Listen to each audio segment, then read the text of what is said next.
Professora, quais hoje, se a gente for pensar hoje em biocombustíveis, o pessoal conhece muito, né? O biodiesel e o etanol, que são aí os principais aí do grande público, né? Mas existem mais. Você pode dizer para a gente quais são esses biocombustíveis disponíveis, qual o principal uso que é dado a eles? E assim, claro, superficialmente, como eles são produzidos? Os mais comuns, como você falou, é o álcool. Vou falar um pouquinho dele, né, de uma forma geral. E o biodiesel e o biogás. Esses são os mais comuns, então vou falar um pouquinho, né? Nós temos o biometanol também hoje em dia, os sintéticos, mas de modo geral os mais comuns é o álcool, o biodiesel e hoje em dia entrando com uma maior intensidade o álcool de segunda geração, que eu vou falar um pouquinho então, né? Para mostrar mais ou menos como eles são feitos. De modo geral, o álcool extrai-se a sacarose, né, o açúcar da cana, ele é fermentado e nós temos o álcool. Todo aquele bagaço que sobra, ou até a palha nas lavouras que sobra, ela é rica em monômeros de açúcares, né? Ela tem muito açúcar na sua constituição. Então, a ideia é, por que não aproveitar esses açúcares para também serem fermentados e me dar o álcool? Porque o álcool nada mais vem do que uma fermentação do açúcar. Só que esses açúcares que estão nas plantas, nas paredes das células vegetais, ele é emaranhado de hemicelulose e lignina. O açúcar que está presente nessas paredes, a celulose que nós queremos, né, que tem os açúcares para fazer o álcool de segunda geração, ele está emaranhado nesse sistema com lignina. Então, ele não é de tão fácil acesso. Então, as tecnologias hoje em dia estão, como fazer um pré-tratamento para eu retirar essa celulose desse meu material, hidrolisar, porque ele é um polímero longo, se eu colocar um polímero longo no fermentador, o micro-organismo não vai ter a capacidade de metabolizar.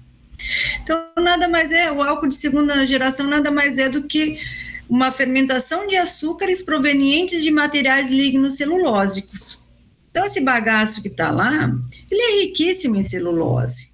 A celulose é um polímero de glicose, com muito açúcar, muita glicose presente. Então, o que o mundo se deu conta? Vamos buscar tecnologia para conseguir esses açúcares. Então, tem muito estudo a respeito do pré-tratamento para retirar essa lignina desse material, a busca por enzimas,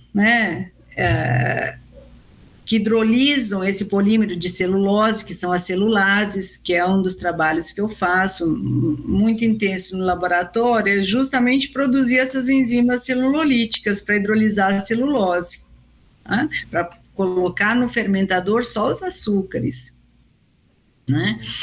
Então, ali tem pesquisa nessas enzimas. Então, tudo isso está sendo feito e melhorado muito ultimamente e tornado cada vez mais acessível economicamente. Porque quando eu falo em enzimas, sempre é um mercado com preço mais alto, são tecnologias verdes, com menores problemas de poluição, com uma série de vantagens quando eu falo em enzimas. Só que, de alguma forma, elas são ainda mais caros, dos processos. Então, hoje em dia, a tecnologia está cada vez mais buscando se tornar mais acessível para chegar no preço do álcool comum. Fazer esse pré-tratamento para retirar a lignina, fazer essa sacarificação, que é a hidrólise da celulose, para botar os monômeros no fermentador, e gerar o álcool de segunda geração. Ele passou por fases distintas, esse álcool de segunda geração. A Granbio começou a produção em Alagoas, acho que foi, eu não vou ter muita certeza das datas, mas próximo, em 2016, eu acho que foi a produção lá em São Miguel dos Milagres, em Alagoas. Hoje em dia eu não sei, procurei informações a respeito disso, que eu entendi que eles estão produzindo ainda, só que esse álcool está sendo vendido para a Europa, está lá dizendo que eles conseguiram a certificação europeia, que eles estão, esse álcool está indo para lá. Foram informações que eu consegui buscar.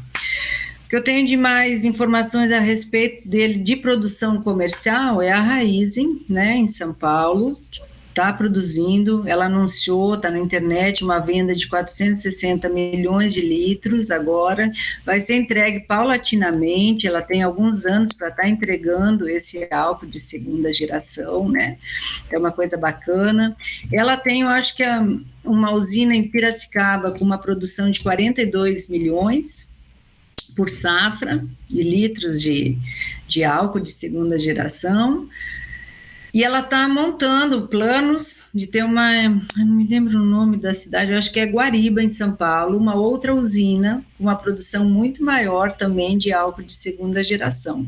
Então, só para entender aqui, em relação ao álcool de primeira e segunda geração, o álcool de primeira geração, o que acontecia com esse bagaço? Ele era descartado?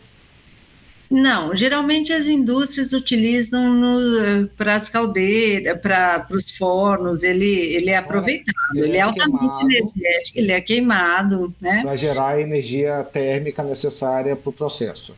Perfeito. E aí, o de segunda geração, na verdade, ele não é queimado, ele entra ali como matéria-prima para a produção do álcool, ou seja, aumenta a eficiência do processo. E o que gera a energia térmica aí no caso? Tem várias alternativas para isso, mas de um modo geral, às vezes nem sempre todo bagaço era utilizado. E você, primeiro, não precisa ser só o bagaço, a gente pode utilizar o bagaço, mas a Raízen, por exemplo, ela também usa a palha. Uhum. Qualquer vegetal pode estar fornecendo álcool de segunda geração, porque é na parede de uma célula vegetal que você tem, né, esse polímero, essa celulose. Entendi. Mas então, quero fazer do bagaço. Você pode estar utilizando, né, o bagaço restante que não foi queimado, tá? Tudo. Você pode estar trabalhando com o preço do álcool e com energia. O açúcar e o álcool, ele tem muito disso, né? Ele é trabalhado, ele é fornecido mais açúcar no momento que ele vale mais ou mais álcool, depende do preço, né, do momento. Então, você ter essa possibilidade de trabalhar, comprar energia ou energia de outras fontes e fazer álcool com o bagaço também é uma alternativa. Você está dando mais valor agregado para um subproduto. Né? Então, mas você pode estar fazendo também com a palhas, né? A gente sempre coloca esses dois exemplos como matéria-prima para o álcool, porque eles já são subprodutos da própria indústria alcooleira. Entendi. Porque você pode fazer com qualquer. Tem estudos fazendo álcool de segunda geração com uma gramínea. Entendi. E que verificaram altos rendimentos. Então, sendo uma célula vegetal, né, na parede vai a quantidade não precisa ser só a cana-de-açúcar. A gente sempre comenta deles porque ele já está lá. A indústria alcooleira, primeiro de tudo, ela já tem o processo praticamente todo, né? Ele tem o know-how, a expertise de fazer o álcool. Ele só vai precisar aumentar o processo dele em duas etapas: o pré-tratamento, né, e a sacarificação, para depois ele estar utilizando o restante do processo.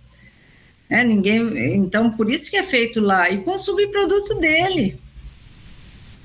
Né, que está lá. A palha tem um porémzinho que ela tem o transporte. Então, os estudos verificam, né, porque a palha, teoricamente, ela fica no campo, como adubo, né? Uhum. Então, os estudos vale a pena esse transporte? A cana, ela já está lá, porque ele precisou levar para processar, retirar a sacarose, né? Entendi. Então, mas a palha, mas mesmo assim, ele tendo esse transporte, ele já faz o transporte, né, da cana. Então, a palha não seria nada... Mas tem estudos verificando a viabilidade econômica de se transportar a palha. Então, ele pode estar usando o bagaço dele ainda como, né, fonte para queima, e também utilizar a palha. Tá certo. Vem cá, mas nessa queima aí a gente libera CO2 também, né? Toda molécula que sofre a combustão, ela tem carbono na sua estrutura. Consequentemente, ela vai liberar CO2, não tem como escapar disso. O que acontece é que todo biocombustível, como utiliza a biomassa, esse CO2 ele volta para a própria cadeia, né? Ele vai ser absorvido no próximo crescimento. Então, a gente sempre trabalha e diz que é um ciclo mais fechado.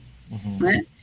E aqui o álcool está mostrando, assim, as pesquisas estão mostrando até 90% a menos de emissões de fonte de carbono nesse ciclo fechado. O questionamento é, quando a gente está fornecendo biocombustível e a gente nem tem condições, se quisesse mudar tudo para biocombustível, nós não teríamos terras agricultáveis para tudo isso.